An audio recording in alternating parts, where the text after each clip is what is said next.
पौराणिक काल में एक थी लड़की, नाम था वृंदा। राक्षस कुल में उसका जन्म हुआ था।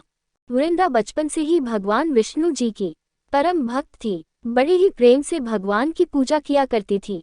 जब वह बड़ी हुई तो उनका विवाह राक्षस कुल में दानवराज जलंधर से हो गया। जलंधर समुद्र से उत्पन्न हुआ था।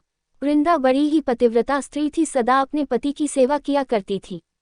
एक बार देवताओं और दानवों में युद्ध हुआ।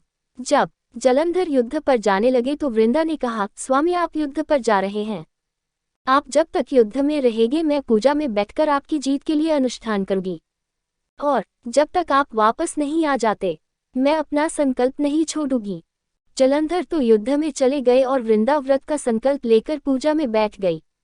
उनके व्रत के प्रभाव से देवता भी जलंधर को ना जीत सके। सारे देवता जब हारने लगे तो भगवान विष्णु जी के पास गए। सबने भगवान से प्रार्थना की तो भगवान कहने लगे कि वृंदा मेरी परम भक्त है, मैं उसके साथ छल नहीं कर सकता। पर देवता बोले, भगवान दूसरा कोई उपाय भी तो नहीं है, अब आप ही हमारी मदद कर सकते हैं।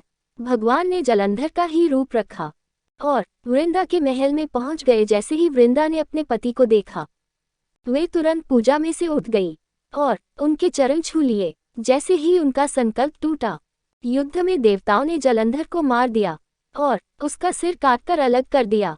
उनका सिर वृंदा के महल में गिरा। जब वृंदा ने देखा कि मेरे पति का सिर तो कटा पड़ा है, तो फिर ये जो मेरे सामने खड़े हैं ये कौन है? उन्होंने पूछा, आप कौन हैं जिसका स्पर्श मैंने किया? तब भगवान अपने रूप में आ गए, पर वे कुछ न बोल सके। वृंदा सारी बात समझ गई। उन्होंने भगवान को श्राप दे दिया, आप पत्थर के हो जाओ। भगवान तुरंत पत्थर के हो गए। सभी देवता हाहाकार करने लगे। लक्ष्मी जी रोने लगी और प्रार्थना करने लगी। तब वृंदा जी ने भगवान को वापस वैसा ही कर दिया और अपने पति का सिर लेकर वे सती हो गई। उनकी राख से एक पौधा निकला। तब भगवान विष्णु जी ने कहा, आज से इनका नाम तुलसी है और मेरा एक रूप इस पत्थर के रूप में रहेगा, जिसे शालिग्राम के नाम से तुलसी जी के साथ ही पूजा जाएगा, और मैं बिना तुलसी जी के प्रसाद स्वीकार नहीं करूंगा। तब से तुलसी जी की पूजा सभी करने लगे और तुलसी जी का विवाह शालिग्राम जी के साथ कार्तिक मास में किया जाता है। देवउठनी एकादशी के दिन इसे तुलसी विवाह के रूप में मनाया जाता है। तुलसी महारानी की जय। हरि हरि बोल।